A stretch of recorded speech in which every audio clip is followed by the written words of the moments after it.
Welcome. It's great having you all here. Wow, 15 years goes by in a blink of an eye, and I cannot believe we're coming to the end of 2024. You know, I was reflecting the other day about 2024 because it sure has been one hell of a crazy year. Think of just a short window of time that happened in this country from about the last week of June until November 5th this year.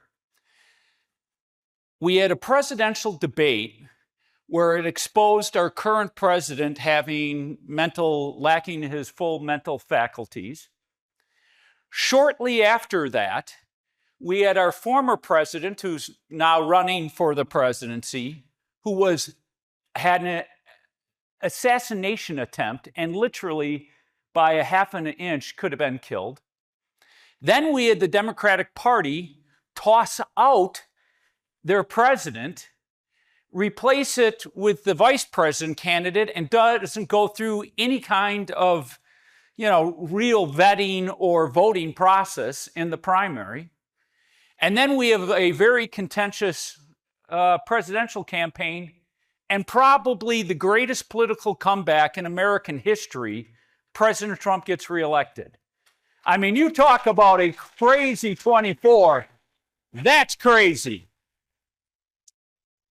Let me tell you, for me, 24 was the ultimate roller coaster ride. As many of you know, I ran for the U.S. Senate. Still a little tough, but came that close. In fact, at 1 a.m. that night, I was called by the NRSC and said, "Welcome to the Senate. Pursuant to our models, you have won."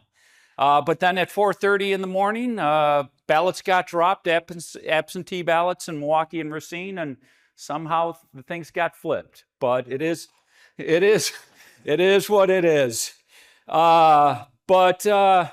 When you do something like that, it's literally the ultimate roller coaster ride in life. I probably gave 500 speeches, was with President Trump in many big, large stadiums giving speeches. I probably did, 300-400 press interviews, probably 300 radio interviews. Every day you get up, you're being attacked. You turn on the TV and you're being told that you're a jerk and everything else. You get adulation and you get swung all over the place. So 24 has been a crazy year for this country, and it certainly has been for me. And it has been for our country from an economic standpoint. So you're all here to listen to me talk about economics, not about what's happened in 24. So let's get into it. First, I have to go back to last year's predictions. I knew last year was going to be difficult to predict, but I'm going to run through it pretty quickly. If it's in red, it means I missed it. If it's in gold yellow, that means I'm on the dartboard. And if I'm in green, I kind of hit it. So I said last year, the U.S. economy will run out of gas. The U.S. will enter a recession and could turn into a hard landing. However, GDP will be lumpy with one potential positive quarter in 2024. Well, that did not occur due to government spending, which I'll get into in a second, and consumer spending remaining resilient. The economy did not go into recession, and we had positive GDP growth throughout the year. Second prediction was the unemployment rate. Corporations will start to downsize in 2024, and the unemployment rate will slowly lift throughout the year, but remain slightly below 5%. Employment clearly softened, and the unemployment rate rose to 4.4% before it dropped back down to 4.1%. However, employment data has been erratic, and I'll get into that in a second. Interest rates. The Fed will most likely have to only have one more 25 basis point increase and will be forced to cut rates at some point in mid to late 24, but do not expect cuts more than 75 basis points in 24 unless a global crisis ensues. I hit that one right on the mark. The Fed did not have another 25 basis point rate increase, and they in fact cut by 75 basis points. Then on the Fed's balance sheet, the Fed will continue with quantitative tightening through the remainder of 23 and will be forced to stop again in the first half of 24. Well, the Fed continued, but they didn't stop, but they vastly reduced the amount that they were rolling off their balance sheet. So I'm on the dartboard for that. Then if we look at asset values, I said U.S. equities, the markets will have a 15% sell-off in the next 6 months as investors realize the country is entering recession. Once the Fed indicates that it will pivot, the equity markets will have a moderate rally. Well, that one, man, I got really wrong. Equities saw no sell-off, recession never materialized, and the equity markets had one of their best years ever. Fixed income, the bond markets, after having 3 consecutive down years, will reverse course and have a positive year in 24. Well, the bond markets did reverse course and had a very strong year in 24. So I got that one right. Residential real estate, housing values will continue to decline by up to 10%, but remain more resilient because of limited supply. Housing values, different data, because there's 4 different data points for housing values. Some have it a modest decline, some have it a modest increase, but certain markets like Austin, Vegas, and markets in Florida did see a 10% decline. And then commercial real estate, CRE values will decline through 24 as foreclosures, distress sales will become a significant part of transaction volumes. Multifamily will surprise to the downside given its outperformance over the past decade. Commercial real estate values largely did decline. Distress sales occurred primarily in office. Multifamily saw a spike in delinquencies and defaults. Retail and industrial saw the least stress. Now, the one prediction I said last year, and I think it shocked a lot of people, I said the one thing last year that I knew almost for certain that would happen is Joe Biden will not be president after the next election. I said it's my only strong conviction. Well, man, oh man, did I get that one right. Joe Biden was pushed out of the race in July, and Donald Trump was elected president. Senate, Republicans will retake the Senate with West Virginia, Montana, Ohio flipping back into Republican hands, garnering 1 seat majority. The Republicans have a decent chance of winning up to an additional 3 seats. West Virginia, Montana, Ohio, all elected Republican senators, as I predicted.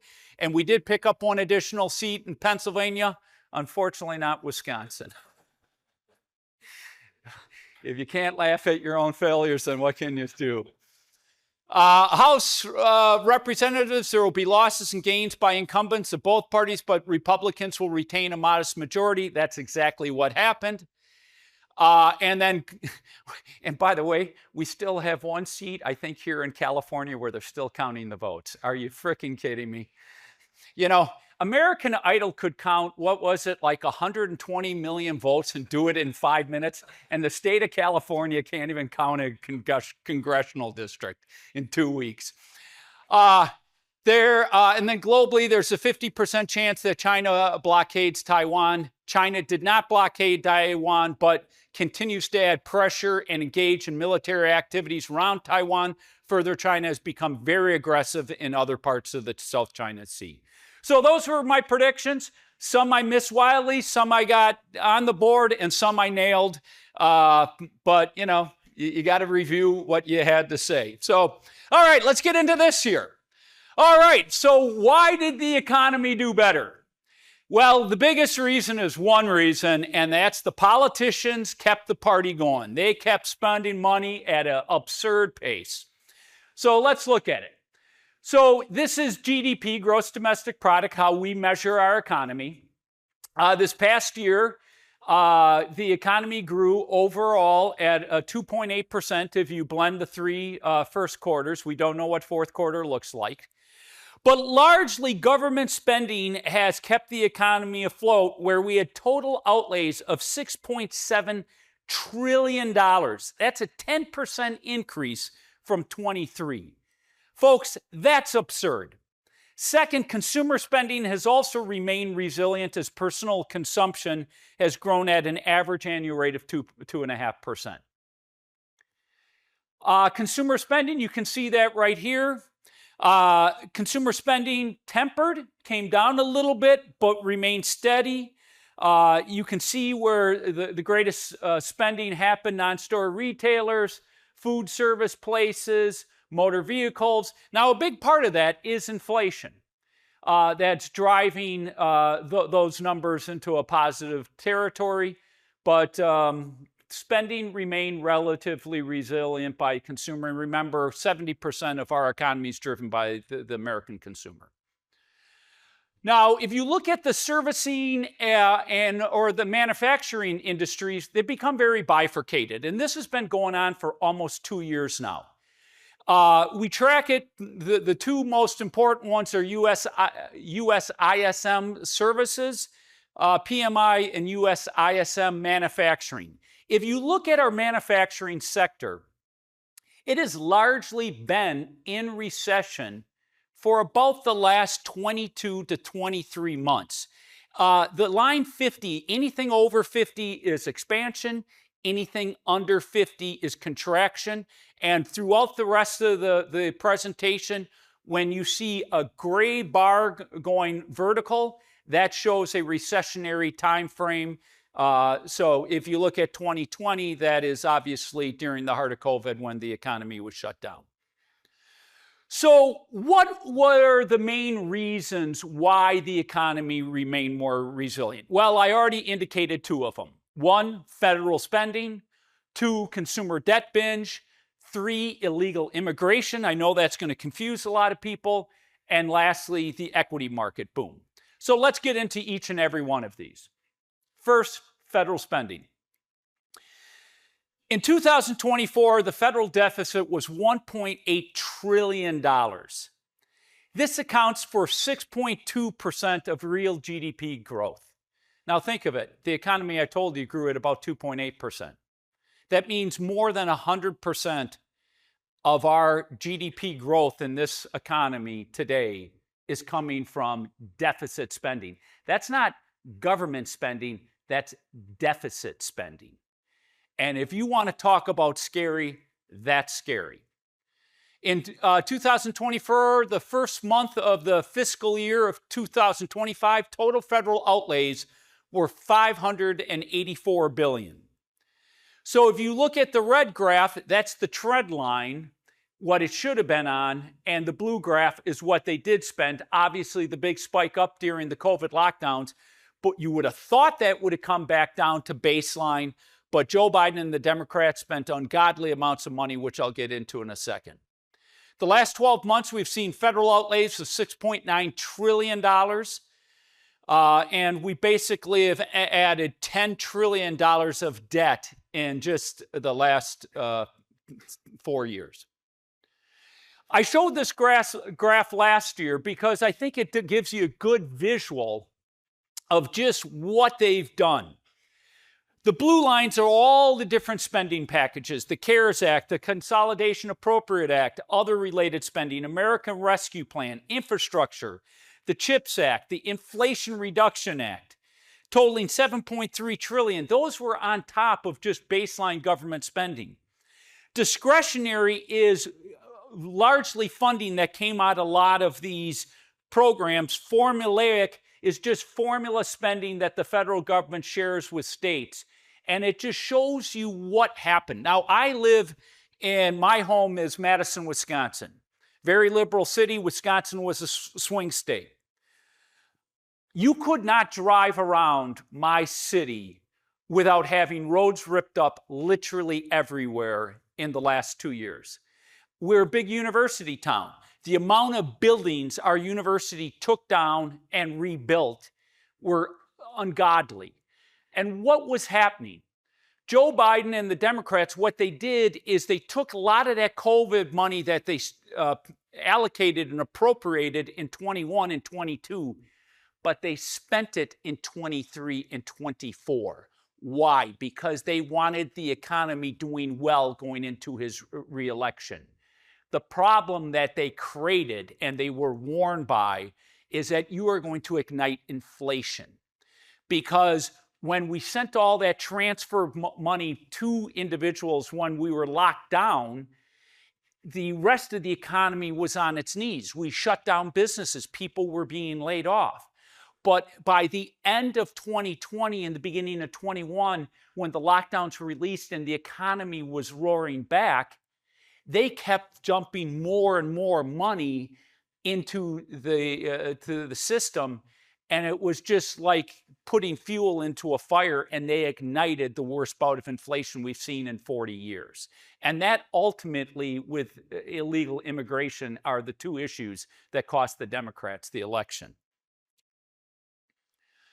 And you can see it here. This is just looking at what has happened since 2000 with our debt. You can see the red line and how in 2020 it just totally deficits, just totally cratered downwards, and the amount of deficit spending we've engaged in. I mean, literally in just the last 20 years, we've racked up, 24 years, should I say, $22 trillion in debt and over $10 trillion in just the last 4 years. Now let's look at the second reason I said why the economy remained resilient, and that was consumer spend. Consumer spending continued to remain resilient. The concern is that it has been largely done with credit card and other forms of debt. The blue line is motor vehicle loans. Actually, I think that got reversed. I think that's credit card, and the red line's credit card debt, but or auto debt. But you've had an explosion in debt by the consumer in the last few years, and certainly this year. Now, the next issue. I said it's kind of confusing, illegal immigration. Now, this graph really doesn't show it in a complete light. This is what illegal immigration was under the Trump administration, and then what illegal immigration was under the Biden administration. Total illegal crossings. However, what we know is that the numbers under the Biden administration are vastly higher than that. It says here that according to U.S. Customs, it's 8.6 million illegal immigrants. But because the border was just opened and people were flooding across, they had no way to calculate. Most realistic estimates estimated anywhere from 11 million to 20 million. I've spoken to many sheriffs on the southern border. It was a hot issue, obviously, in politics, and most of them put it at about 16 million, give or take. And that's how many people we poured into our country. Now, my state of Wisconsin's 5.7 million people. Think of that. Literally in the last 4 years, we've almost tripled the population of the state of Wisconsin in our country. What it also doesn't show the amount of legal immigration, and one of the things that the Biden administration was doing was making it super easy that were people coming here illegally to go through the process and get legal immigration. Sadly, those people that waiting outside our country trying to go through legal immigration were constantly getting pushed back for trying to do the right thing because they were putting all these people pouring in illegally in here into our country. Now, the question is, why would that support GDP? Well, think of it. If you have that many people coming into our country, they have to eat, they have to have some place to live, they have to get to a job, so they need transportation. GDP is a very poor way of calculating economic prosperity for an individual. So it will push up GDP, but on a per capita basis, it doesn't mean Americans' lives are getting better. But if you jam in another 5% of people into a country, that's going to create a headline GDP growth, and that clearly played a role in it. The last issue is the equity markets partied like it's 1999. And man, oh man, did the equity markets have a big party this past year. Let's take a look at it. Financials were the top performing sector, and that largely happened right after President Trump got elected. A lot of the gains happened just in the last month of November. Communication service, information technology, utilities, consumer discretionary industrials. You can see the rest. But if you look at those gains, year to date, the S&P is up 27%, the Nasdaq's up 30%, and the Dow's up 19%. Unbelievable gains this past year. Now, if you look at the market, a lot of those gains were driven by the Mag 7. Apple, NVIDIA playing the biggest role in it, Microsoft, Amazon, Alphabet, Meta, and Tesla, all having outsized gains. If you look at them, they were up 38.6%, and they were the big driver of a lot of the gains in the S&P 500. If you just take equal weighted index of the S&P 500, it's up 18.5%. So the Mag 7s were really behind a big part of this growth. Now, I know a lot of people out there probably own stock in some of these companies. To me, as a value guy, I'm sorry, this is insane. Apple at 39 times earnings for a company that's fully mature, that's having a hard time with more iPhone sales. NVIDIA, great company, game changer, but don't you think at some point there's going to be other competitors that are going to come in and this AI boom's going to cool?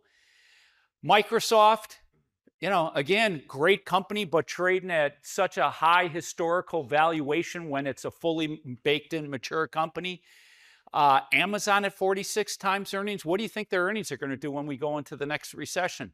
And I could go through, and obviously Tesla, it's more valuable than all the auto companies, just about all the auto companies in this country, and most of all the auto companies combined in the world. It's insanity, the valuations that are being placed on these companies. And, when it corrects, look, they had these big moves from 2000 to 2000, end of 21, beginning of 22, and then they had a very sharp correction. I fully expect that you're going to see that correction coming rather soon, in fact. All right, so the equity markets have entered another bubble. There's no question about it. This is looking at the two different graphs. The first one is the S&P Forward PE ratio. And right now we're at 21.9%. The only times we've been up there were 1999 during the internet bubble. And then in 21, when we had all the money that the Fed was pushing into the system through quantitative easing, that pushed that big bubble up, and then all of a sudden the Fed started having to increase interest rates, and we had the big market sell-off in 22. But there's other ways, and I'll get into it here in a second, to show that this is actually a bigger bubble than it was in 21 and in 1999. Second is profit margins. We had super outsized profit margins for a period of time during the COVID lockdowns and shortly after that. But as you see, profit margins are starting to drop back to historical trend lines. Now, a good way to look, and I've used this graph before, and this is the Buffett indicator. Obviously, Warren Buffett's considered one of the three greatest investors of the last, 100 years in America. He created this indicator a long time ago, and that's looking at a compilation of the Wilshire 5000 index, the biggest, broadest index of equities against gross domestic product. Historically, the Wilshire 500 index, and I could take this back, 50, 60 more years, always kind of tracks what GDP growth is. Well, come 2012, it started to lift and separate from GDP, and now it's gone hyperbolic. Why did that happen? Why did that happen? Why did the equity markets get so much more overinflated than they historically did? It's real simple. It's because when the Federal Reserve really started just pumping money in and massively expanding their balance sheet. They started that in 2008 and 9, but because the economic growth had cratered, that money hadn't fully moved into the system, and we were having to repair from the great financial recession. But once we started repairing, all that additional money in the system has to end somewhere. And where has it ended up? A lot of it in the equity markets, which has driven the equity markets to a level that, frankly, don't make a lot of sense. Now, here's another way to tell you what corporate insiders. Now, who would know their companies better than the people that run them? Well, if you look at this, you can see we have a record number of corporate insiders selling stocks in their own companies. This graph goes back, to 2004, so 20-year look back. You haven't seen a time where this many corporate insiders are selling versus buying their own stock. So be careful if you're invested in the equity markets. I don't think this coming year, and I'll get into that, will play out nearly as well as this past year. But there's a lot of signs that this market is really hitting a peaky bubble point and is probably getting ready for a correction. All right, let's talk about the housing market. The housing market's frozen. We have a very dysfunctional housing market right now. This is what's happened with housing sales activity. It has absolutely collapsed. Not as much for new homes because they're the only ones putting new supply on. But take a look at this. This graph goes back to 2000. You see the big peak up in 2004, 5, 6, 7 before the collapse and the housing bust and the great financial recession. Then you see the market slowly climbing back, never getting back to those peaks, but it's had almost an equal collapse.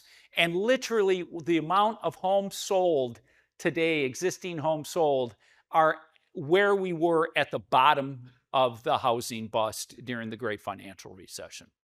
New homes, again, down, not nearly as bad as existing.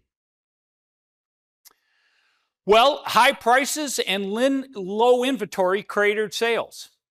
Again, the blue line is total homes sold. So you can look back, again, it takes it to 2004. We're literally down. The only place that was worse was beginning of 2010, where new homes or home sales were lower. So we're right now on an annualized rate of about 4.5 million homes sold in this country. Housing values, on the flip side, have remained incredibly lofty. I thought they would have sold off a bit more. We clearly have seen it, as I mentioned earlier, in markets like Austin and parts of Florida and really frothy markets that really boomed, as seeing a big correction. But housing values as a whole have held up there. It's interesting. The collapse in 2008 was driven by a flood of sellers who were sitting on bad mortgages, IO, payment mortgages, all the rest, with very limited buyers. Today, it's a lack of sellers with a younger generation desperately trying to own a home. Now, a big part of why activity has been so low is because of inventory. And I showed this graph last year, but I think it's important to remember because this plays such an important role in the housing market. And that is, when interest rates collapsed in 2000 during the COVID lockdowns, everybody went out and refinanced their mortgages. So if you look at the dark kind of blackish line, that shows how many mortgages are below 3%. 25%, if I can see those numbers correctly. People that have mortgages between 3 to 4% are 33%, and people between 4 and 5% are about 15%. So literally, we have 73% of all mortgages of people in this country that have a mortgage rate below 5%. Well, if you're going to sell your home and you go buy a new one and you have to get a new mortgage, what's it going to cost you today? High 6s, low 7s. That is why people are not selling their homes. And that is why inventories have been so low. And we can look at it right here. Again, the red line's housing prices, and the dark blue line is housing inventory. And you can see the utter collapse in inventory, even lower it got than it did during the great financial recession. Now, here's the interesting thing. We are finally starting to see a change in inventory levels. And I think we're going to start seeing in the year ahead a fairly big change in inventory levels. Now, typically, there's certain reasons why people have to sell their home other than they just like a nicer home or a bigger home or adding more kids. It's death, divorce, job loss, job changes. But another dynamic has unfolded, and that is the cost of homeowners insurance. Homeowners insurance is skyrocketing everywhere. In Florida, think of what just happened in the Carolinas with that hurricane. You're going to see rates explode there. Think of what's happened here in California. The place where my wife and I have a home, we can't even basically get homeowners insurance because we have a house that's on the canyon and there's fire risk. So it is becoming a major problem. And then the other issue is property taxes. You know, in this state, you got Prop 14, but in most states, property taxes are escalating tremendously. So a lot of people are being pushed out of their home because they can't afford the homeowner's insurance or the new property tax hits. So I think we're going to start seeing inventories continue to go up. And we've seen 520,000 new supply coming on. And in almost every single market, you're seeing this happen. In fact, in Newport Beach, you're seeing it happen. And everybody would say, oh, inventories won't change. Newport's so tight. No, it's happening here. Now, another issue, because of these incredibly high prices, homes are unaffordable. This is looking at how much household income it takes to own and buy a home. 7.2 times. Now, historically, that number is, you know, from 1959 to year 2000, that was less than 5 times your annual income that it would take to buy a home. 7.2. This is higher than the peak of the housing bubble. Folks, this is not sustainable. It won't be sustainable. And if you want to look at something sad for younger people, this is the age for a first-time home buyer, a repeat home buyer, and all buyers. So, you know, in 1982, for a first-time home buyer, you could be 29 years of age. For all buyers was 31 years, and for repeat buyers, 36. Look at the ages now. For a first-time home buyer, 38 years old. I mean, I remember I bought my first home when I was 28 years old. To think it would be a decade later for all buyers is 56, and for repeat buyers, 61 years old. That's nuts. That is completely nuts. So I think it's going to change because the law of economics matters and math matters. And this is all unsustainable. And I think the year of 25, we're going to start seeing that correction happen. All right, commercial real estate. Commercial real estate continues to be stressed. This is total commercial real estate transaction volumes. After peaking at $239 billion in the fourth quarter of 2021, total commercial real estate transaction volumes have fallen to just $43 billion in Q1 of 24. This is kind of delayed data, so you don't have current data on it, but you can see the fall off. And by the way, these little, the graphs, blue, dark blue is office, red is multifamily, yellow is retail, and light blue is industrial. But you can see the tremendous drop in sales activity. Transaction value for office CRE, only $6 billion in Q1 of 24. That's almost nothing. And distressed sales are picking up. Now, let's look at what's happened to cap rates. And when you think of a cap rate, if you don't know exactly what a cap rate, just think of a yield. So when you buy, multifamily, the low yield was 4.9%. Multifamily has moved up to 6.1%. For office, the low was 7.1. It's now 8.9. And by the way, I don't believe this data. This data all comes from CoStar. And CoStar is an aggregation of small big all over the country. But if you're talking any major metropolitan area, your cap rate on office is probably double digits. Industrial moved from 6.2 to 7.6, and retail 6.7 to 7.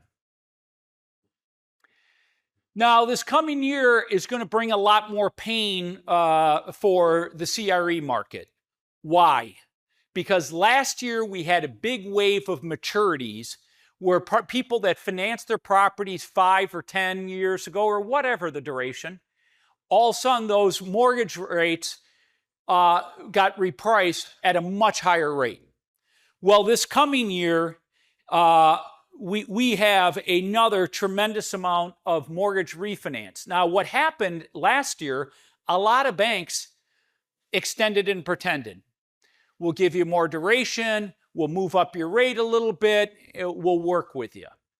We'll still see some of that, but if the cash flows aren't there, eventually the banks are going to say, it's not working, we're going to have to take the property back. And you're seeing more and more of that, particularly in commercial office.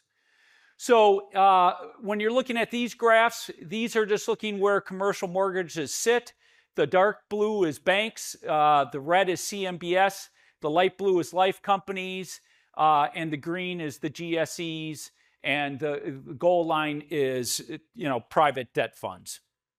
So I think there's going to be a lot more problems coming for commercial real estate this year, but I do think transaction activity is going to pick up because you're going to have a little bit fall off in rates, you're going to have more distress sales, and the weak hands will have to sell and stronger hands will start taking over assets. And then lastly, this shows what's happening with commercial delinquencies and showing the increasing stress. Again, green is retail, obviously at a massive stress during the COVID lockdowns where people couldn't go out and shop, but that's been coming down. It's still, it started a little turn back up. Office, you can see that gold line just going straight up for delinquency rates. Multifamily, again, going up. Industrial's the only one that really, is staying pretty darn low. So look, the stress, you can see it showing up in every area across CRE. Now let's go take a look at the labor market. Is the employment as robust as it has been made out to be this past year? And if you're wondering, that's Tom Cruise and Jerry Maguire when he's being informed that he's being fired. I don't mean to get political here, but employment data is clearly weakening, but the employment data is a mess. And at first, a lot of people thought that the employment data was just because of COVID and participants by corporations reporting and all the rest. But it started becoming pretty darn clear that the Biden administration was fudging numbers, because I'd never seen a time frame where every single first Friday of the month they'd put out, the job numbers, and they always, with the job numbers, they put out the revision numbers of the last month. And for literally, I think it was 22 out of 23 months, you'd see this big job numbers posted, but the revision was always lower. Usually a revision will be higher, it'll be lower, it'll jump all over month to month as they're just trying to, fine-tune the numbers. But literally every single month, 22 out of 23 months, I believe it was, they were revised lower. And then in the summer, a whistleblower at BLS, Bureau of Labor Statistics, came out and said, they've really been fudging the numbers. And then they had to rush out and announce that, we have a negative revision of 818,000 jobs. So the job market has not been anywhere near as strong as what the press were making it out to be this past year. And clearly we're starting to see that happening in the payroll data, which is the establishment survey. That's where you survey companies and ask them, how many people are you hiring? Well, if you've seen the latest couple months, the numbers have gotten very poor. The last one where jobs were just growing by 12,000 versus the 180 to 220,000 that we were seeing or thought we were seeing. Interestingly, the unemployment, which is the household survey where they call households and ask people, are you employed and are you fully employed? That number was going up and was increasing pretty quickly up to 4.4. And then all of a sudden, for a couple months, I think it was August or September, that number started coming down, even though the establishment survey was starting to show that job growth was weakening. So these numbers, which typically correlate, were not even correlating. And again, there are probably politics going on involved in our job numbers. The main point is the job market isn't anywhere nearly as strong as what the press has been telling us the past year. And it's very clear that it is now coming out. And it's probably why the Fed was cutting rates, but I'll get into that in a little bit more. The other thing about the job market to show that it's not nearly as strong as you would think is the amount of government jobs that were created. Remember, I said that the Biden administration took a lot of that COVID money, planned it to be spent in 23 and 24 to have the economy strong going into the re-election. Well, a lot of the job growth, if you look at it, has been government jobs, and that is what that first graph shows. The other dynamic is foreign-born employment. A lot of jobs have gone to illegal immigrants. And the native-born is the blue line. And as you can see, that's kind of moved sideways where foreign-born have really, moved up tremendously. And that is a big reason why a lot of lower-income Americans, not only because of inflation, but because of what was happening to their jobs, because illegals were taking their jobs. And, I was in communities across my state. That was a big issue for a number of people, like in the city of Milwaukee. This is just showing that employment hasn't fully returned to pre-pandemic levels. The labor force participation rate, this just looks at how much of our population workforce is participating in jobs. It was up, historically it was always up in the mid 60s, 67. If you go back to 2000, it has been falling. Pre-pandemic was 63 and call it a half, plunged. It still hasn't gotten back to there. Today it's at 62%. And then the number of full-time employment is tracking below. A lot of the job growths over the last 4 years has been part-time jobs. So this brings me to what kind of economy are we operating in today? Many of you may have heard this term, the K economy. And I can tell you this is absolutely 100% true. You got to know that, I literally for 9 months ran from morning to night. As I said, gave 500 speeches. I was inside factories. I was in small towns, big cities. I was everywhere. You really got a sense of what was happening in the economy. So what does it mean by the K economy? What it means is this. If you're in the bottom 50% of the population from an economic standpoint, you've been crushed.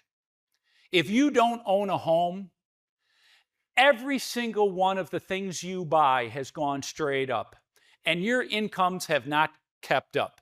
In fact, real wages declined over the last 4 years. We've never had a 4-year period where real wages actually declined. If you are in the top 20%, you've done very well. Why? Because you've owned stocks or bonds or whatever, businesses, and you've made a ton of money because the equity markets have boomed. And if you're in that middle, call it 30%, where you own your own home, you owned it before, or bought it in 2020 or before, well, your home value has gone up. You probably refinanced your mortgage at a low rate, so you've had some good savings there, but then the cost of everything else has hit you, and you don't own a lot of other stocks and other assets. So you've kind of gone sideways. So again, just like a K, bottom 50%, you're being crushed. The mid part, you've kind of gone sideways. And if you're in the top 20%, you have done fabulously well. And we can see that by looking at this. The top 20% continue to separate from the bottom 80%. Mean household income has continued to expand among the different wealth classes. In 2023, the mean household income for the top 5% earners in the U.S. was $526,000, compared to $297,000 for the top 20% and just $68,000 for the bottom 80% of earners. That is huge disparity. The top 10% earners of the U.S. own 67% of the wealth, while the bottom 50% only own 2.5%. Look, I don't mean to be a populist, but I am going to be a little populist here. This is wrong. I've benefited because I own assets. But we can't operate in a society where 50% of our society is struggling day to day, and the people sitting at the top have so much money they don't know what to do with it. Now, there's a lot of reasons this has unfolded, and frankly, a lot of it is government spending. In fact, the greatest wealth inequality happened under the president that talked about wealth inequality all the time, Barack Obama. That's a fact. Because when you deficit spend and you don't put policies that are good for businesses and good for earnings and incomes, what do? You rely on the Federal Reserve to keep the economy afloat by printing money, and by printing money, as I've talked about in the past, what does printing money, what's the first thing that inflates? Asset values. That's why stocks are overinflated. That's why real estate got massively overinflated. That's why, assets across the whole, now you're seeing hard commodities, gold. But if you can't own those assets, you're being crushed. And this has to be fixed. And folks, it will get fixed at some point in time if this continues to go, either in a very civil way or in a very uncivil way. And I pray and hope that we get on with trying to address the root causes. And one of the biggest issues, not to go off, is our education system. If you're wealthy, you can send your kids to private schools, and you can make sure they get a good education. But our public schools in this country have become an absolute disaster. And in my state of Wisconsin, it's only like 30% can read at grade level, and even a lesser amount are proficient at math. And in the city of Milwaukee, that is less than 10%. You have certain schools where no kids come out that can read at grade level. I mean, you are putting them permanently in a hole and never being able to dig out of that hole. And we've got to be very serious how we address public education in this country. And my God, I hope they shut down the Department of Education, because since that damn department has been created, the quality of education in our country has done nothing but go straight down. Wealth distribution. Top 0.1% share of wealth is 13.5%. 1% is 30%. Top 10% is 36.5%. 50 to 90 is 30%. The bottom 50, 2.5%. The blue line is the top 10%, showing the 67.7% of all wealth. And the bottom 90 is the red line, showing 33%. So this has to get changed, and let's hopefully we get on with good economic policies that help everybody grow their wealth and their earnings power. All right, troubling trends. That movie is just so rich with different visuals. You just can't help it. I mean, The Hangover is one of the all-time great movies. All right, so what am I concerned about this when I look into 2025? What causes me great concern? Well, first of all, it's the consumer savings have now run dry. The top graph is looking at aggregate personal savings. That's the blue line. The red line's the trend line. As you can see, what the trend line, the red line was going with the blue line. All of a sudden, you had this massive increase and spike in 2020 and 21 of personal savings. Why? Because the federal government was transferring money, stimulus checks, all the different things that the federal government did to push money into the hands of people. And people couldn't spend it. A lot of them were sitting at home. They did start to spend it on fixing up their homes and all the goods they were buying, but they couldn't go out to restaurants, they couldn't travel, and all the rest. So you built up a lot of savings. Unfortunately, the American consumer has a penchant for spending money. And they didn't keep and retain those savings. They spent it, and they spent a lot of it. So we can see by 2022 that savings started dipping below trend line, and now it's well below trend line. And then if you look at the aggregate excess savings in the lower graph, it peaked out at 2.2 trillion, and now it's 725 billion below trend line. So, the American consumer is in bad shape. And when we talk about, the savings rate at 4.4%, that factors in government transfer payments, things like welfare, things like food stamp, all the rest. If you back that out, the savings rate is negative 6.5%. So the American consumer is running out of steam. And you can see this right here, which I talked about earlier. Credit cards and auto debt and how much debt the American consumer has racked up. Well, the interest rates on credit cards haven't come down, even though the Fed has dropped rates by 75 basis points. But the delinquency rate, the red line on credit cards, are shooting straight up. And that's not showing any sign of slowing down. And we can also look at the cracks in the auto market. This is subprime delinquencies. They've reached all-time highs. They've actually surpassed what happened during the Great Financial Recession. Next, companies. What's happening in the corporate market?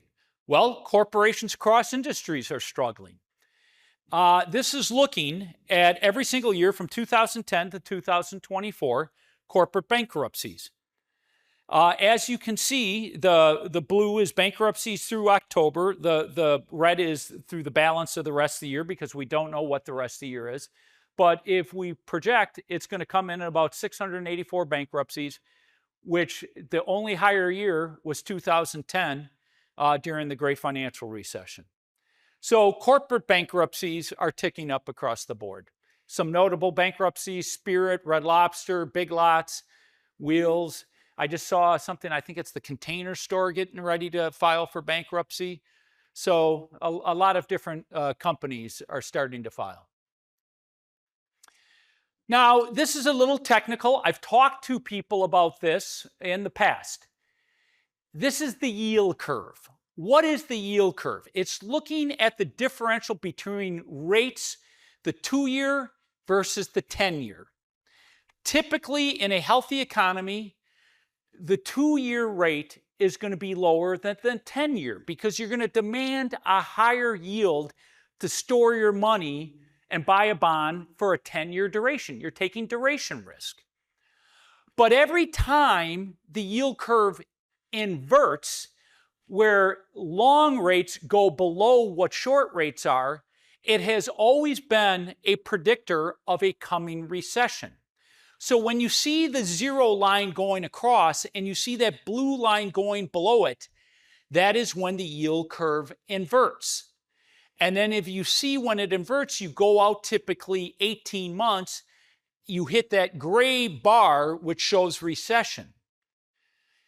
And interesting enough, it has been a pretty darn good indicator of every coming recession. But it generally starts when the yield curve starts to uninvert. And that's because the Fed is starting to have to take short rates down and long rates start moving up or do not come down at the same clip. And that is what is happening right now today.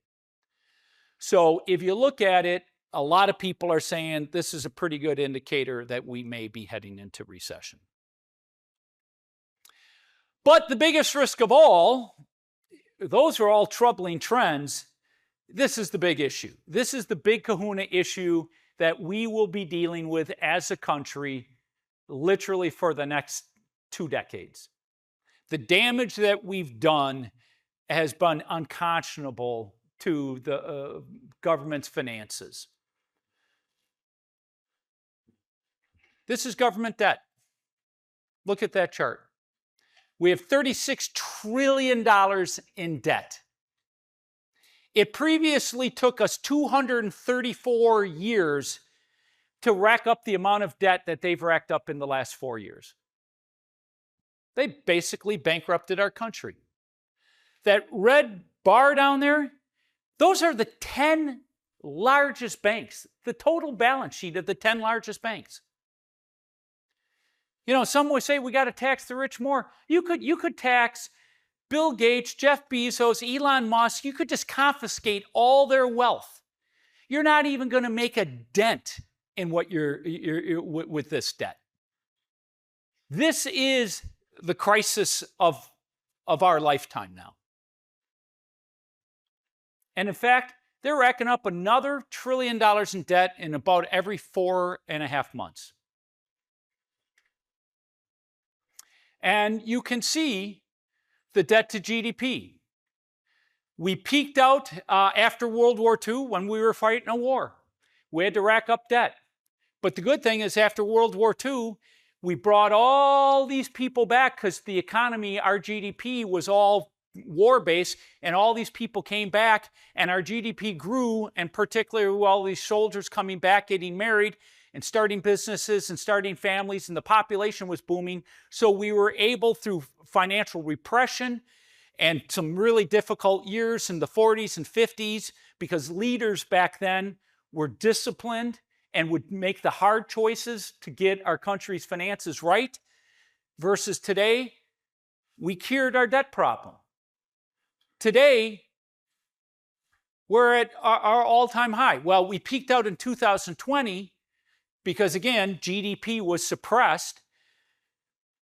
But now GDP is back. And by the way, we've used a lot of inflation to try to inflate our debt away.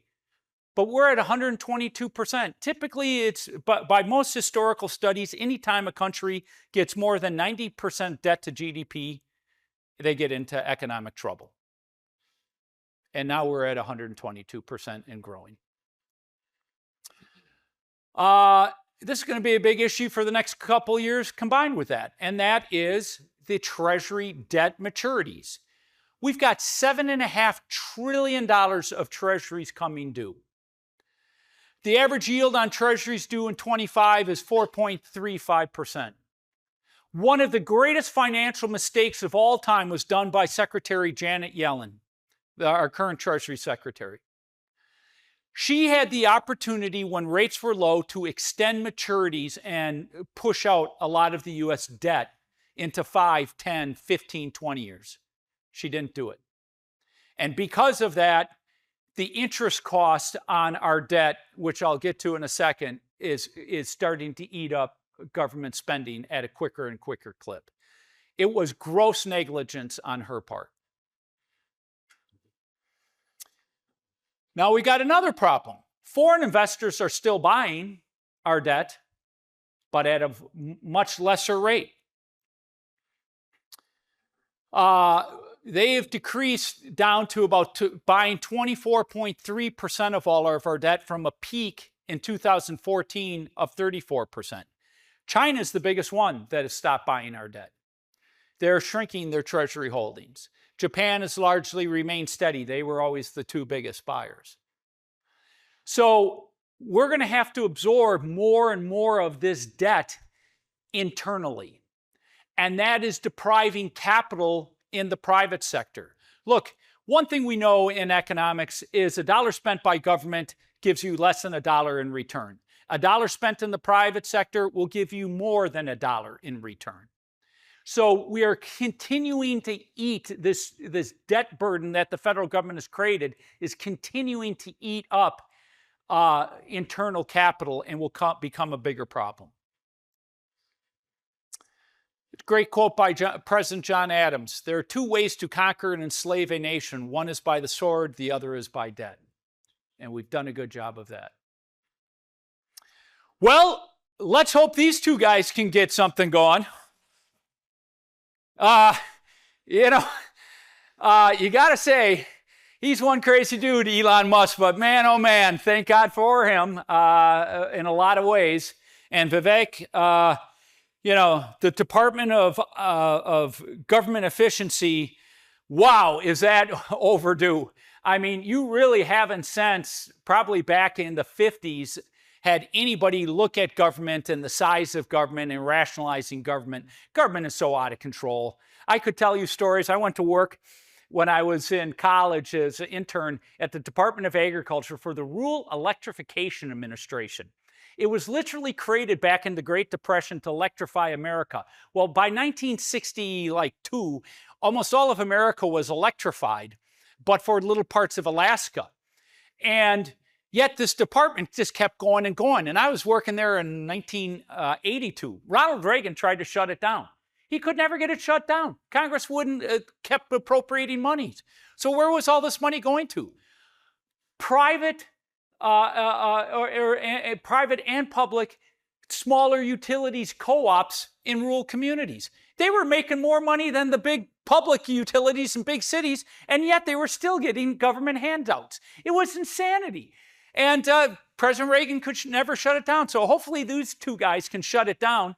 And one of the best things I've heard is them finally saying, look, if you're not going to be back in your office and at your desk, then just consider yourself terminated. I mean, do you realize federal employees are still not working in their offices?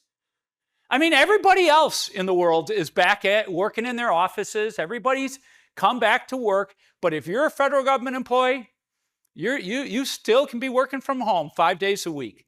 So let's hope they bring about a bunch of change. But here's the problem. In them bringing about that change, that's going to cause a lot of economic stress. It needs to be done. It has to be done. Because if we don't do it, we're just going to get ourselves in worse and worse shape. But in the short term, when they start slashing those jobs and they start slashing that spending, I already showed you how much of our GDP was dependent upon government spending. So that's why I think we're coming into potentially some difficult times as well. And by the way, Elon Musk basically said that. If you heard what he said, yeah, it's going to cause a lot of short-term pain, but it's a necessary thing. And in the mid to long term, it will be enormously beneficial. And I 100% agree with him. All right, so Uncle Sam ran up one hell of a tab, and now we all have to pay for it. So how do you pay for this? Well, you pay for it through taxes, through financial repression, holding rates lower so you can't get as much money on your savings. And the biggest way how governments have always made you pay for it is through the most insidious backdoor tax called inflation. The red line is core CPI. The blue line is headline CPI. That is the graph on the left, and on the right is PPI. So Consumer Price Index, Producer Price Index. PPI is just looking at producers, businesses, what's happening with them. Obviously, as you can see in both cases, inflation spiked significantly in 2021 and 22. It has been coming down in both cases. However, it has all of a sudden stopped coming down. And, the Fed has said we want to get to a 2% baseline. It is now not getting down to that 2% baseline and is getting sticky. This shows you what inflation has done to the past 4 years. This looks at every presidency. Joe Biden's, where he is at in his presidency right now. And then Donald Trump with his first term, and then Barack Obama over his 2 terms, George W. Bush and Bill Clinton. As you can see, the inflation differential between Joe Biden and all the other presidents. Donald Trump was the lowest, and the rest of them kind of all in that same glide path. This is just an important thing to look at. Sometimes we got to boil it down to, how is this really playing out? Okay? Now, I'm not a big McDonald's eater. Occasionally I'll hit a Chick-fil-A. But I mean, look at this. A Big Mac went from $1.79 to $4.19. Medium fries, $1.29 to $3.89. McChicken, $3.99 to $7.49. I mean, this is crazy. The total price increase is 141%. For Chick-fil-A, a little bit better, up 80%. My wife and I were just flying here from Wisconsin. We went through the Denver airport. We had limited amount of time. I can't stand airplane food. It's just so awful.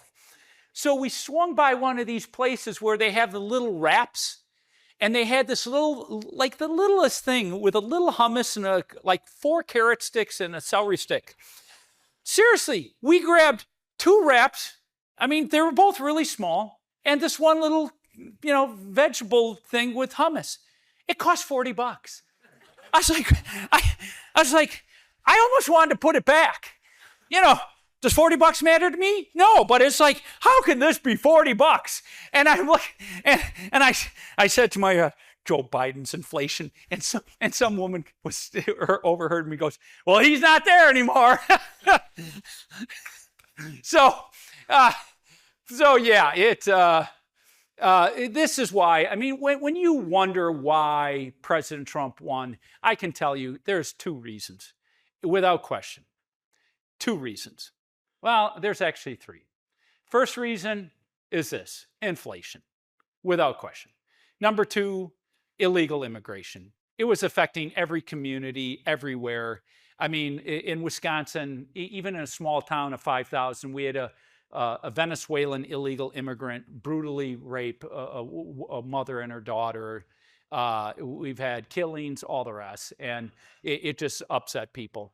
And then the last one was all the cultural issues, trying to force school boards across I couldn't believe they were doing this during election. Department of Education was trying to change Title IX to allow guys to play in girls' sports and go into girls' bathrooms and locker rooms. And those 3 issues were really the reason that people just said enough is enough, and why we had this landmark sweep across the board.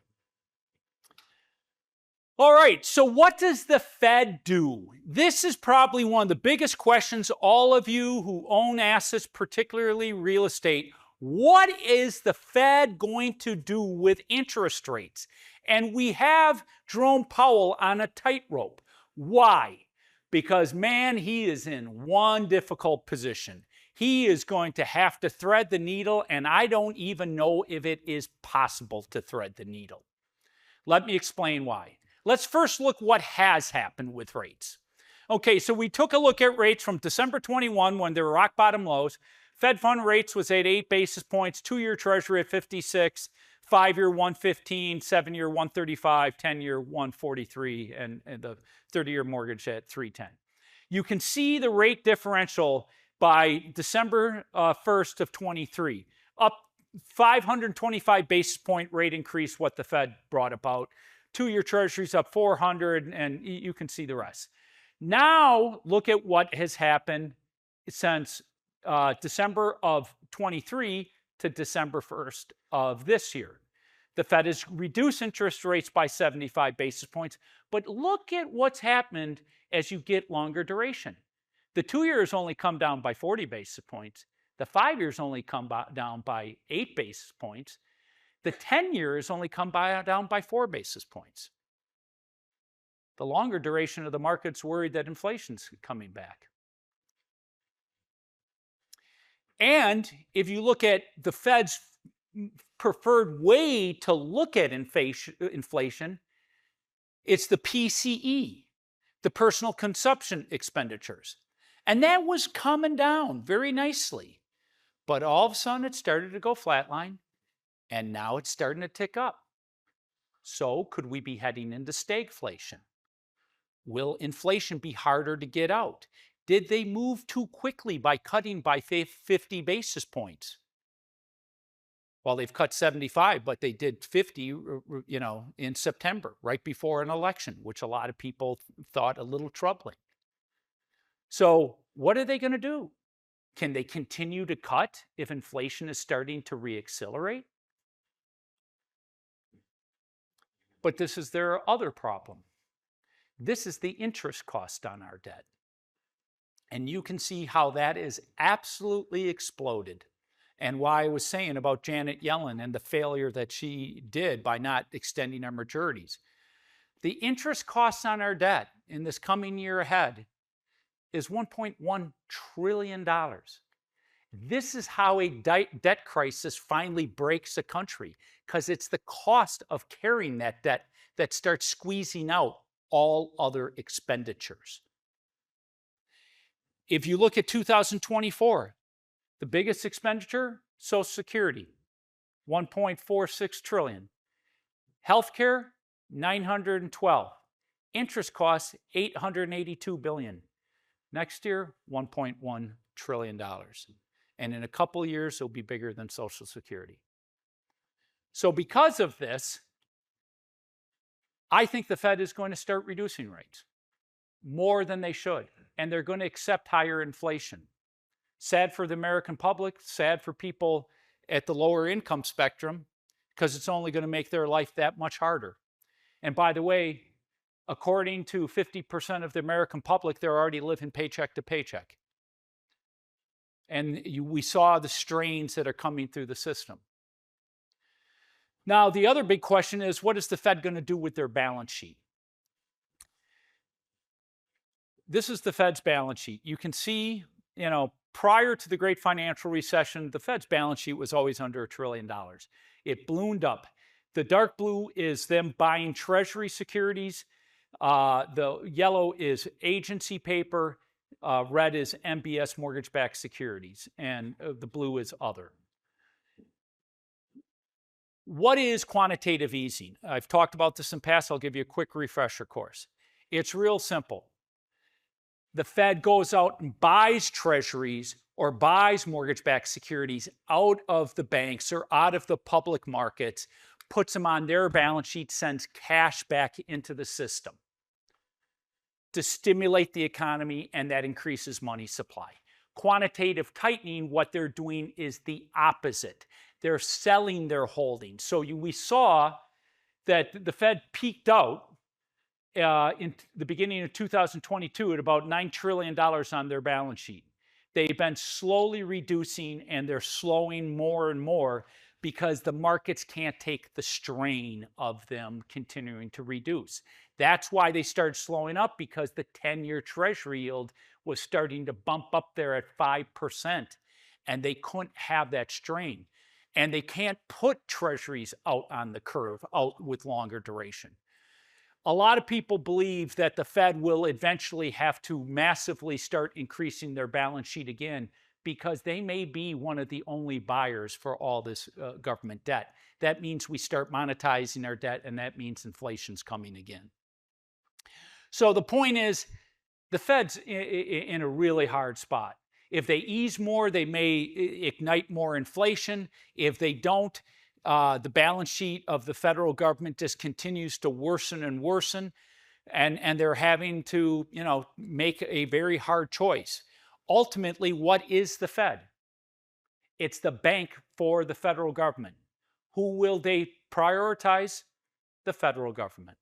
That's why I think the Fed will reduce rates, but I'll get that in my predictions for next year. And then lastly, this is money supply. They pump so much money in with all their quantitative easing and their expansion of their balance sheet that helped ignite inflation. They started reducing the money supply. The left is money M2, and then the right is M2 just year over year, and you can see the money supply is back up increasing. All right, the Trump economy. That's with me and President Trump. I think In Racine, I was with President Trump many times. It was a fun experience and speaking in very large crowds and to the international and national press. So let's talk about what we know about President Trump that will unfold, because we are having a sea change in economic policies with President Trump versus Joe Biden. I mean, you are going to get very stark differences in what they want to do and how they're going to approach it. The one thing you got to know about President Trump is when he makes commitments, he's very lasered in on that. If you recall his first term, he put together his commitments and he'd always check them off. See, I did this. I moved, the capital of Israel to Jerusalem, and he'd check it off and he'd remind people. Well, I've been with him at many, Trump rallies, and he speaks for a long time. I cannot believe the stamina the man has. But there are a number of things that he repeats and repeats and repeats, and I can guarantee these things will happen. So let's talk about them. Number one, deportation of illegal immigrants. This will hurt top-line GDP, but it doesn't mean it's worse for the American worker, because again, on a per capita basis, it will cause a demand for jobs for American workers, because as these illegals are removed from our system, the businesses will need people to fill those jobs. And by the way, we have more unemployed people out of our workforce of working age than we ever have in our country today because of our social safety net. And so we need to get these people back into the workforce. So we know we're going to have deportation of illegal immigrants. I think it's going to see the used car market soften. I think lower end multifamily buildings are going to take some hits as you move out all these people. It's going to cause wage pressures on some businesses. But for an American worker, their wages will probably go up. Next, Trump tax cuts. They were all set to expire for small corporations, subchapter S and LLCs. They were all set to expire in 25. Well, those are absolutely going to be extended now that we have the Republicans controlling the Senate and the House. And you will probably see, he's talked about no tax on tips, no tax on overtime. I don't think that one's going to get passed, to be honest with you, because I think it will be impossible to gauge what's overtime and what's not overtime. And a lot of games could be played with that. I think he'll have a hard time getting that through the House and Senate. And on Social Security benefits, that could potentially happen. This is beneficial from the standpoint it won't hurt economic growth. If they would have expired, tax rates for small, medium-sized businesses would have shot up, and they would have put them at a much bigger competitive disadvantage. Next, tariffs. President Trump, I've heard him say it many times, my favorite word is tariffs. And he loves tariffs, and he's already talking about tariffs. Tariffs on China, tariffs on Canada, tariffs on Mexico. Now, he's an ultimate negotiator, so maybe if he can get other countries to lower their tariffs, it will work. But if we get into tariff wars, this could be bad for the economy. Look, I'm a free trader. I believe open markets are great, but they have to be fair and open markets.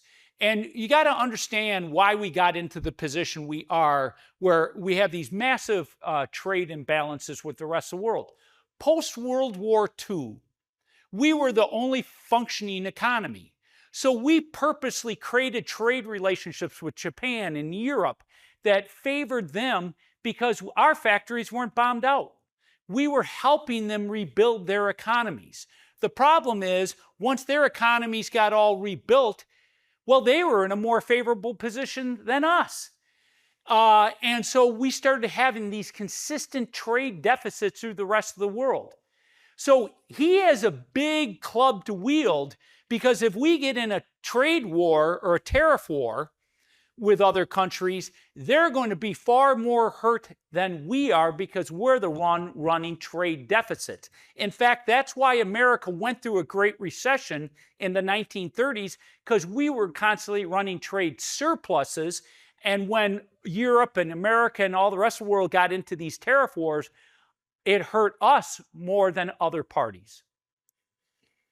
So we don't know how this will play out. If he can use it to negotiate a lower trade barriers, it'll be beneficial. If it turns into a full-blown trade war, tariff war, then it's going to be problematic. Deregulation will be a major benefit to economic growth and business activities. Regulations are estimated to cost the economy $3 trillion a year. You've all seen it. Look, our business is banking. The amount of regulations in the banking industry is insane today. And we need rationalization of regulations across the board. I've met with more farmers. They all complain about it. So almost every small business, that is their biggest complaint. Next, government spending potentially will be slashed by DOGE. That will hurt economic growth in the short term, but will be critical to the long term. And then lastly, drill, baby, drill. Drill, drill, drill. Their plan how to deal with inflation is to use domestic energy sources, open up pipelines, drill more, and bring down the cost of energy, because energy flows into almost everything, the shipping of every good, the making of almost every good, the moving of us to and from our work, heating our homes and our office buildings. So they plan to be very aggressive with our domestic energy. These are the things we know that will unfold. Outside of that, I don't know. There will be a lot of other things that will come. But when you think about investing and you think about how your business or your assets are positioned, a lot of these are sea changes from what we've been experiencing the last 4 years. All right, real quickly, I'm not going to spend much time on this. Global economies and markets. Europe is basically bumping around in recession. Germany is basically in recession. France bouncing around, getting weaker. Italy, Spain. Spain's doing the best of them all, and Netherlands is okay. But if you look at the Eurozone, their inflation rate's coming down. It is now starting to bump up a little bit. But by all measurements, both their manufacturing and their servicing sector is almost ready to go into recession. And I think Europe's going to have a really tough year this next year. China, I've been talking about this for 4 or 5 years, so I'm not going to spend a lot of time. China is in dire financial condition. Their gross domestic product, I don't even waste time. I look at what they report, because their numbers, when they were booming, were stronger than they were reporting, and now they're weaker than what they're reporting. They have a housing bust, 40+ million excess housing units with a collapsing population, which shows the birth rates down here in the bottom right-hand graph. Birth rates versus death rates. Their population could literally shrink by 25 to 30% over the next 20, 30 years. And then lastly, up in that upper right-hand corner, that shows foreign investments. And this is going to be a big problem for them. Western corporations are quicker and quicker to move out of China, reposition out of it. And with Trump and tariffs coming on, this will only accelerate it. And the aggressive position that President Xi has taken towards foreign investment has been very negative. All right, drum roll, the predictions. I have to be insane to try to predict 2025. That's Doc Brown from Back to the Future. And frankly, I probably need a device like that on my head to try to figure it out. Because, man, you got so many cross currents and so many issues coming. So, let me give it my best try. For the U.S. economy, there are enormous cross currents that will occur in 25. Trump is inheriting a weakening economy with a severe debt problem. Conversely, the enthusiasm of a pro-business president with deregulation and retaining lower taxes are big positives. My best estimate is that GDP will be lumpy with a negative and positive prints throughout the year, but overall economic growth will come in at a very muted level of like 1.5%. Unemployment rate. Unemployment will weaken as the economy softens, illegal immigrants are removed, and the significant increase in government jobs in 24 will reverse as federal workers are forced to go back to the office and DOGE starts to rationalize the federal government workforce. Unemployment, in my view, will lift to a range of 4.7 to 5.1% as Americans fill the void left by illegal immigrant labor leaving. Interest rates, probably one all of you are very interested in if you're thinking of refinancing an asset. The Fed will continue to cut rates throughout 2025, but it will not be in a linear fashion. Typically, when the Fed cuts, they, 25, 25, 25. I think you're going to see them halt for a meeting or two. Then it could be a 25 basis point. It could be another halt. But I believe they will continue to cut because I already kind of talked about if they have to make the choice between the American consumer and hammering them with inflation or the federal government and the problems we have with our finances, they're going to try to get the financing costs down for the federal government. So I think we're going to end up at the end of the year with probably somewhere between 75 to 125 basis points worth of rate cuts. Lastly, the Fed balance sheet. They will continue to reduce their quantitative tightening for the first part of the year, but will stop quantitative tightening altogether and may be forced by the end of the year to start buying treasuries again through quantitative easing. All right, prediction for asset values. The rally in U.S. equities will continue through the end of the year and into the beginning of 2025 just because you get a lot of fund flows coming in, mutual fund flows and all the rest, corporation bonuses and 401k flows into the markets in January and February. But then I think pretty quickly after that, we're going to see a sharp reversal of 15, 20%. It could be more. But when the Fed starts quantitative easing again, you could see the market start taking off. Probably not back to the highs we're at, but you could see the market start to take off again. But it's going to be a very choppy year in the U.S. equity markets. Fixed income, I already kind of told you because I told you what rates are going to do. Overnight rates will drop and continue by the Fed's cuts. But mid to longer durations will be more stubborn without a corresponding drop in rates. Don't get me wrong, 10-year, 5-year rates will come down. They just won't come down at the same pace what the Fed's doing with the overnight rate. Residential housing. This one is probably the area I'm most comfortable being confident on. I think housing values will fall from 7.5% to 12.5%. It could be a little bit more nationwide as inventories continue to uptick across the country as homes are unaffordable for the majority of Americans.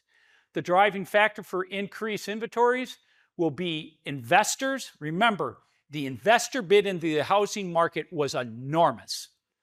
And a lot of these investors are going to wake up and realize they're not making any money. And once housing values start coming down, they're going to panic and they're going to start putting more and more houses on the market. That's what's happened in places like Austin. That's what's happened in places like Florida, where you had a huge investor bid into the market.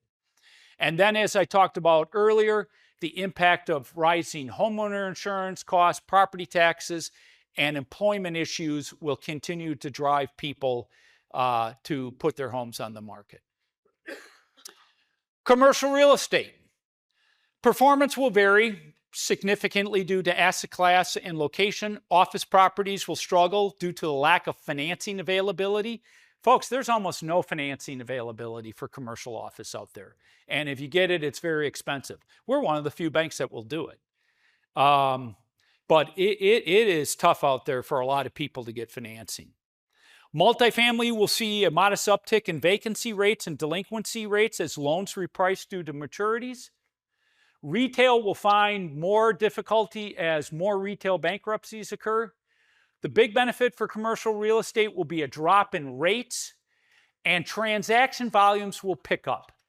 Because again, I think what you're going to have is you got a lot of institutional capital or vulture capital sitting on the sideline ready to buy assets that go belly up. So I think you're going to see more transaction volumes happen this year. Last set of predictions, global and political. United States, 25, the U.S. will be unprecedentedly crazy. Legacy media will collapse. The economy could go through convulsions with a weakening labor market and yet sticky inflation.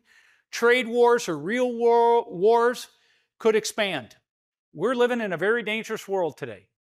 And I will tell you one thing, which I'll get here in a second. I think the conflict in the Middle East may pick up a little bit, but let's wait till I get there.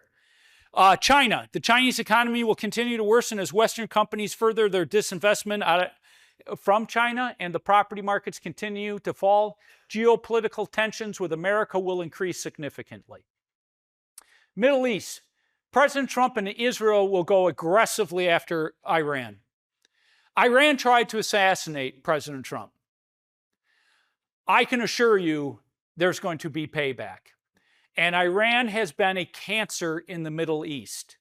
And a lot of the other Middle Eastern countries are encouraging Israel and America to finally deal with Iran. I think economic sanctions are going to come back on Iran in a very meaningful way. That means their oil flow is going to be vastly reduced. But I would not be surprised in the least if you don't see both Israel and American military go after all of Iran's proxies and maybe even Israel hitting Iran like they already have some of their critical infrastructure. So I think that part of the world is going to get a little bit more dangerous here soon. Eurozone will continue to slip into a deeper recession, and political change will continue to sweep across Europe as their economies falter and anti-immigration sentiment continues to build. Look, you go over to Europe and you talk to people, waiters and all the rest, a lot of them are like, we need change in our country. We need somebody like President Trump to reboot the system. And by the way, I wrote this, and what happened last night or this morning? The government of France is probably going to fall. I'm telling you, the sentiment in Europe is ripe. They're angry about the mass immigration that has happened into their countries over the last 5, 6, 7 years, and the economies are a mess. France is in every bit, if not a worse economic position with their debt problems. So I think Europe is going to go through a really difficult time, and I think it's starting in 2025. Lastly, you got to have some fun. A desperate fan base will finally get their first Super Bowl. Either Detroit Lions or the Buffalo Bills will win the Super Bowl this year. Look, I'm a Packer fan, so I want the Packers, but you know what? I'd love to see either one of those teams. I mean, think of poor Buffalo. They went to the Super Bowl 4 times, lost every time. And Detroit hasn't won a world championship, the Lions, since the 1950s, before the Super Bowl was even created.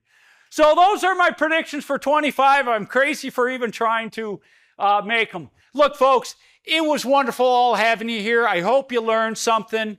I will say, you know, life is crazy right now. The world, I think we've sped up the pace of change, all the rest, and I think it's putting a lot of strain on a lot of people and societies, and I think we're going to live through another very chaotic 2025.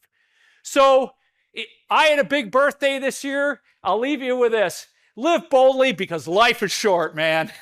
All right, thank you, everyone. Really appreciate it. Have a wonderful day, and thank you for being a customer of Sunwest.